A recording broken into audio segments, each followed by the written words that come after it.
আল্লাহ রাব্বুল আলামিন পবিত্র কোরআনে বলেছেন, ও মুসলিমরা মুসলিমদের সাথে যুদ্ধে জড়ালে তারা পালাবে, পরাজিত হবে, অপমানিত, লাঞ্ছিত, নিঃস্ব হয়ে যাবে। কিন্তু বর্তমান বিশ্বে বাস্তবে আমরা দেখছি অমুসলিমরা মুসলিমদের সাথে যুদ্ধে জয়ী হচ্ছে।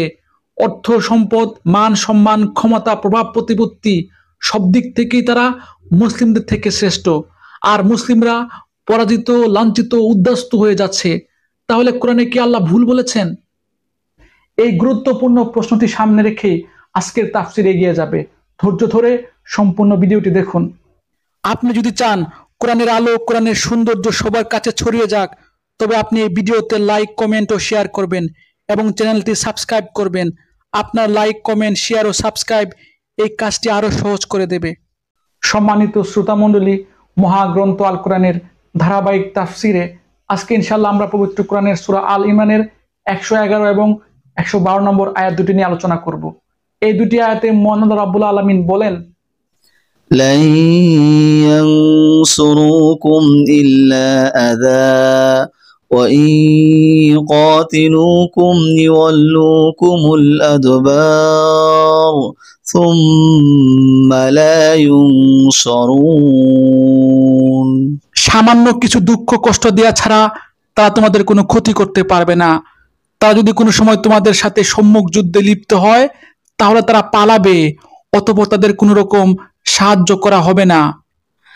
ضربت عليهم الذلة أينما ثقفوا إلا بحبل من الله وحبل من الناس وباءوا بغضب من الله وضربت عليهم المسكنة ذلك بأنهم كانوا يكفرون بآيات الله ويقتلون الأنبياء بغير حق ذلك بما عصوا وكانوا يعتدون। যেখানে এদের পাওয়া যাবে সেখানে এদের অপমানিত, লাঞ্ছিত করে রাখা হবে। তবে আল্লাহ তাআলা নিজের প্রতিশ্রুতি ও মানুষের প্রতিশ্রুতির মাধ্যমে কিছুটা নিরাপদ পাওয়া গেলে সেটা ভিন্ন। এরা আল্লাহর ক্রোধ ও গজবের পাত্র হয়েছে। এদের উপর দারিদ্র, লাঞ্ছনা চাপিয়ে দেয়া হয়েছে। এর কারণ ছিল এরা আল্লাহ তাআলা ও তার বিধানকে অস্বীকার করেছে। আল্লাহ নবীদেরকে এরা অন্যায়ভাবে হত্যা করেছে। মূলত এ হচ্ছে তাদের বিদ্রোহ, সীমা লঙ্ঘনের ফল। আলহামদুলিল্লাহ, চমৎকার দুটি আয়াত।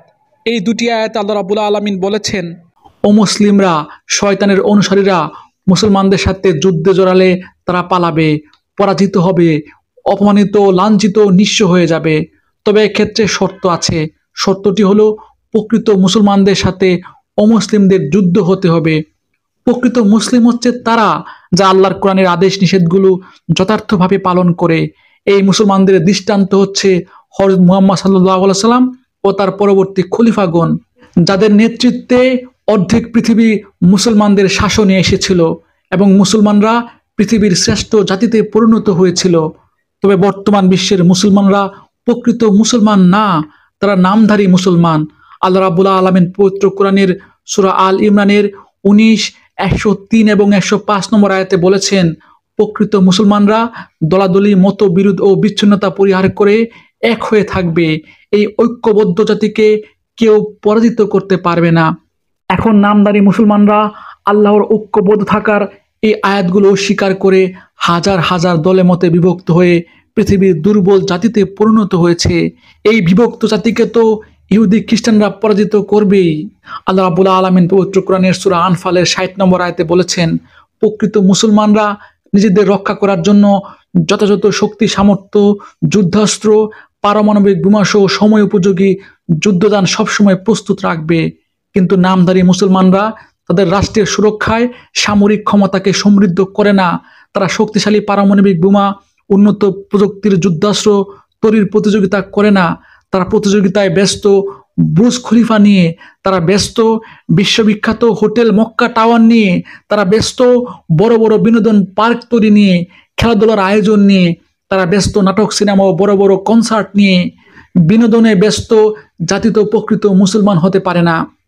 আল্লাহ রাব্বুল আলামিন পবিত্র কোরআনের সূরা মায়েদার 51 নম্বর আয়াতে বলেছেন, প্রকৃত মুসলিমরা ইহুদি খ্রিস্টানদের বন্ধু বানাবে না। নামদারি মুসলমানরা আল্লাহর এই বিধানটি পরিত্যাগ করেছে। তাদের এখন প্রধান বন্ধু হচ্ছে ইহুদি খ্রিস্টানরা। ইহুদি খ্রিস্টানদের থেকে নামদারি মুসলমানরা যুদ্ধের প্রশিক্ষণ নিচ্ছে, তাদের থেকে সামরিক সহায়তা নিচ্ছে। ফলে মুসলমানদের দুর্বলতা শয়তানের দল জেনে যাচ্ছে। শত্রু যদি ভিতরের খবর জেনে যায়, তবে সেই শত্রুকে পরাজিত করা সম্ভব নয়। আল্লাহ রাব্বুল আলামিন পবিত্র কোরআনে সূরা বাকারার 278 এবং 79 নম্বর আয়াতে বলেছেন, যারা সুদের সাথে জড়িত হবে তারা আল্লাহর সাথে যুদ্ধরত। বর্তমান বিশ্বের অধিকাংশ মুসলমানগণ সুদের সাথে জড়িত। আরব বিশ্বের সকল ধনকুবেররা ইহুদি খ্রিস্টানদের ব্যাংকে হাজার হাজার কোটি টাকা রেখে ওপেন সুদ খাচ্ছে। এমনকি 95% মুসলিম অধ্যুষিত আমাদের বাংলাদেশের সুদের ঋণ 2014 সাল অনুযায়ী 18,36,000 কোটি টাকা। সূত্র প্রথম আলো। এই নামদারি সুদখোর মুসলিম জাতি যারা আল্লাহর সাথে নিজেরাই সরাসরি যুদ্ধে জড়িত, তাদেরকে কি আল্লাহ রাব্বুল আলামিন সাহায্য করবেন? অবশ্যই না। এ জাতি তো পরাজিত হবেই। তাছাড়া আল্লাহ রাব্বুল আলামিন সূরা ফাতিহার 5 নম্বর আয়াতে বলেছেন, প্রকৃত মুসলমানরা শুধুমাত্র আল্লাহর গোলামি করবে, শুধুমাত্র আল্লাহর আদেশ নিষেধ মানবে, শুধুমাত্র আল্লাহর কাছে সাহায্য চাইবে। কিন্তু নামধারী মুসলমানরা আল্লাহর গোলামি করে না, তারা আল্লাহর আদেশ নিষেধ মানে না। বর্তমানে 54টি মুসলিম দেশের মধ্যে হাতে গোনা 1-2টা দেশ ছাড়া সকল দেশের আইন কানুন, দণ্ডবিধি, সংবিধান মানুষের তৈরি। আল্লাহর কোরআনের সংবিধান, আল্লাহর কোরআনের আইন তারা অনুসরণ করে না। তারা ইহুদি খ্রিস্টানদের তৈরি আইন দিয়ে রাষ্ট্র চালায়। আল্লাহ রাব্বুল আলামিন পবিত্র কোরআনে সূরা মায়েদার 44 থেকে 47 নম্বর আয়াতে বলেছেন, যারা আল্লাহর আইন অনুযায়ী বিচার ফায়সালা করে না তারা কাফের, ফাসেক ও জালেম। এই জালেমদের তো ইহুদি খ্রিস্টানরা পরাজিত করবেই।